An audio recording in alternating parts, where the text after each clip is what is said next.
2014లో చూద్దాం.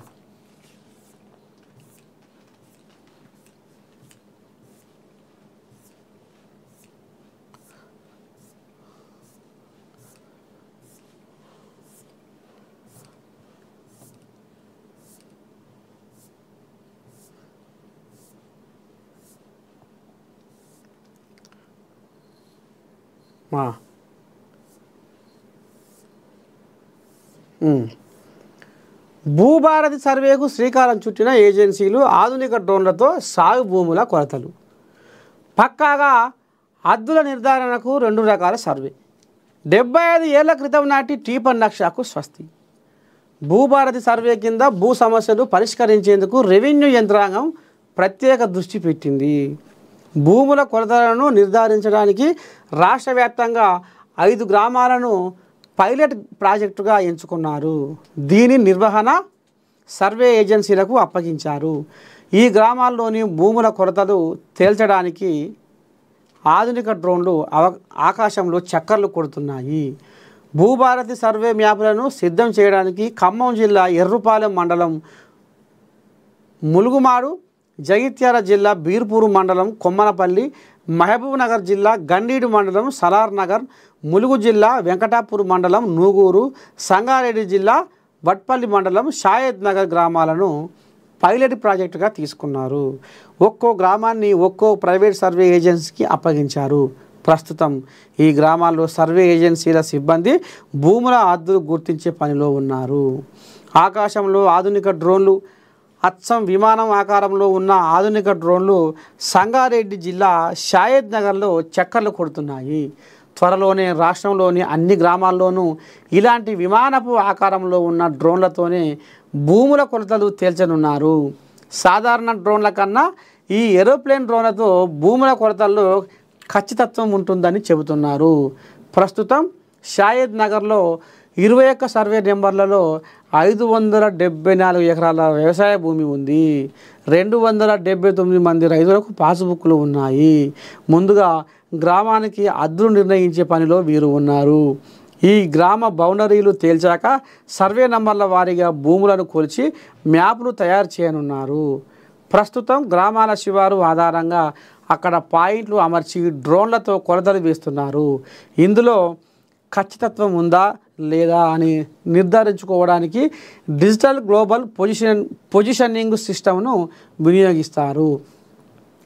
ప్రస్తుతం రాష్ట్ర ప్రభుత్వంలోని సర్వేయర్లు ఇదే విధానాన్ని పాటిస్తున్నారు. 2 రకాల సర్వేలో తేడాలు ఉన్నాయా లేక రెండింటిలోనూ ఒకే రకమైన కొలతలు వచ్చాయా అని తేల్చిన తర్వాతనే మ్యాపులు సిద్ధం చేయనున్నారు. నక్ష స్థానంలో మ్యాపులు. నిజాం రాజుల కాలంలో గొలుసుల ద్వారా భూముల కొలతలు వేసి ప్రతి గ్రామానికి టీపన్ నక్ష తయారు చేశారు. ఈ టీపన్ నక్షలో సర్వే నంబర్ల వారీగా భూముల విస్తీర్ణం, గ్రామాల్లోని రహదారులు, బాటలు సైతం ఉంటాయి. గడిచిన 75 ఏళ్లుగా భూముల సర్వేకు టీపన్ నక్షే ప్రమాణం. తాజాగా సర్వేతో ప్రతి గ్రామానికి డిజిటల్ మ్యాపులు సిద్ధం చేయనున్నారు. దీంతో ఇప్పటిదాకా భూములకు ఆధారంగా ఉన్న టీపన్ నక్ష కథ కంచికి చేరనుంది.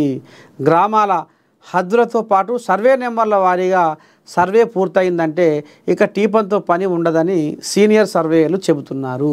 మొత్తానికి ఇక మరి ధరణిని బంగాళాఖాతంలో తొక్తం, ధరణితోటి దగా చేసిర్రు, ధరణితోటి దంద చేసిర్రు, ధరణితోటి ఇక మరి మీ సేవల చుట్టూ అన్నదాతల తిప్పించి వాళ్ళ చెప్పులు అరిగేలా వాళ్ళని అరిగోసపుచ్చుకున్నారు. అది ఎంఆర్ఓ ఆఫీస్ కాదు, కలెక్టర్ ఆఫీస్ కాదు, ఆఖరికి సీసీ ఏరియా కాడికి పోయినా కానీ ఈ భూముల పంచాలు ఒడవలేదు. మోత కొద్దిగా పెండింగ్ దరఖాస్తులు ఉన్నాయి. అందుకే ఎవరెవరి భూమి ఎక్కడెక్కడ అనేది ఇలా భూభారతి తీసుకొచ్చి భూభారతితోటి ఇక మరి రైతులకు న్యాయం చేయబోతున్నాము. రైతులకు మరి భూభారత్ తోటి ఖచ్చితంగా న్యాయం అవుతుంది అనేది మరి ఇప్పుడు కాంగ్రెస్ వాళ్ళు చెప్తున్న ముచ్చట చూడాలి. ఇక మరి 5 మండలాలు 5 జిల్లాలను మాత్రము వీళ్ళు పైలట్ ప్రాజెక్టు కింద ఎంచుకున్నారు. ఇక మరి వీరి కథ సర్వే ఏజెన్సీలకు అప్పగించారు. ఎవరి పని వాళ్ళు చేస్తున్నారు. రేపు ఈ భూభారత్ తోటి రైతులకు ఏ రకంగా న్యాయం జరగబోతుంది, ఏంది ఏం కథ అనేది ముందు చూద్దాం.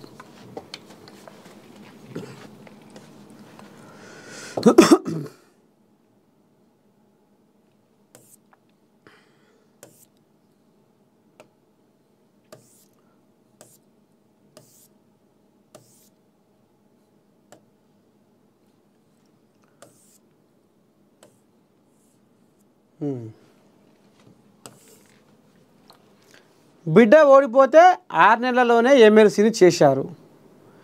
దళితులు బీసీలకు ఉద్యోగాలు అక్కర్లేదా? బర్రెలు గొర్రెలు పెంచుకుంటూ బతకాలా? మాజీ సీఎం అలాంటి పథకాలే పెట్టారు. ఆయన కుటుంబ సభ్యులకే ఉద్యోగాలు ఇచ్చారు. కులం వల్ల గుర్తింపు రాదు, చదువుతోనే వస్తుంది.